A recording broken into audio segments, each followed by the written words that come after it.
We were in the beginning of Masechtas Peah. Let's review again Mishnah Gimel.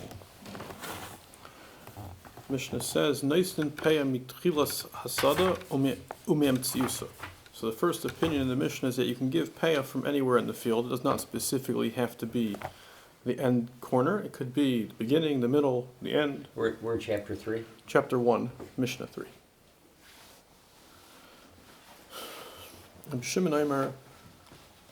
Shimon says you could give in the beginning and the end, but you still have to give at the end the requisite amount for whatever is left after the last time you left. So if you left at the beginning, you're going to have to leave at the end the full amount. If you left in the middle, you have to leave at the end half, etc. Rabbi Yehuda says, "Im shiur klach echad seimech loy mishum peah." You must leave something at the end, but it doesn't have to be the full shiur. It could even be a single stalk.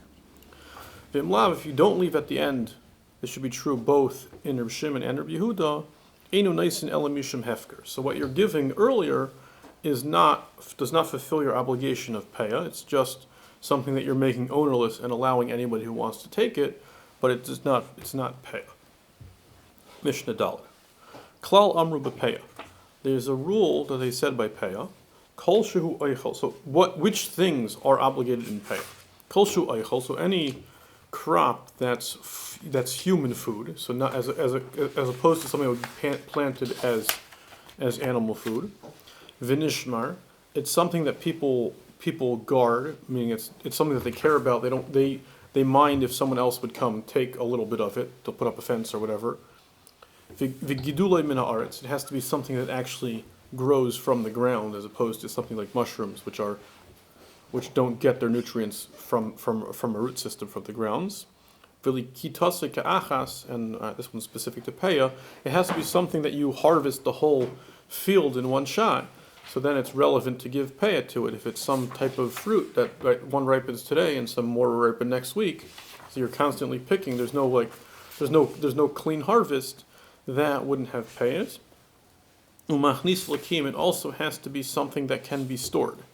So most like leafy vegetables, let's say, right? They don't really have any shelf life. You can't store them long term. Those things also would not have peah. So anything that has all these things, it's food that people care about, that grows from the ground, that's harvested in one shot, not animal food. Yeah. And then you could store it up in your silo or whatever for a long time. Yeah. Those types of crops are chai b'peah. And typical examples of that would be v'hatfua, grain, v'kitnias, and beans and legumes, b'chlal zeh. Those would be prime examples of these sorts of crops that have all these characteristics. And then Mishnah Hey, u'be'ilan, and what kind of trees have these characteristics? Ha'oig, which is a less common type of tree in Mishnayos. Presumably it means sumac, which is the Arabic word that the Rambam uses. That has something edible on it? It has little red berries. I'm familiar only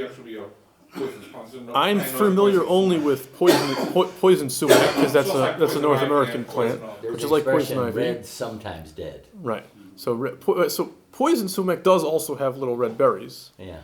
But the regular sumac is not poisonous. Yeah, it has berries which apparently are edible, but don't taste great. So they didn't kind of make it into the. Apparently, even in Eretz Yisrael, most of them they grow wild, and people don't really cultivate it nowadays. And then the rest of them are more familiar fruits in this Mishnah. V'acharuvin are carobs, again, which I haven't eaten one in quite a while. V'agayzim or walnuts. V'ashkedim or almonds. V'gefanim and grapes. V'rimainim and pomegranates. Is boxer. Boxers are dried carobs, yeah. V'rimainim and pomegranates. V'azeisim and olives. V'atmarim and dates. Chayav mepeah. So those are all examples of fruits that can be stored. That's interesting. Okay. Pomegranates don't really have a long shelf life. Maybe they do. I don't know. Grapes don't, unless you store them by making them into wine or raisins. Right? He's saying you can't, right? Celery or lettuce, right? There's nothing you can do. You can't dry it out and store it in any way. It's just, you got to eat it. I've never seen that. Okay. All right, let's stop here. Sure. Okay, so for now we escape that problem.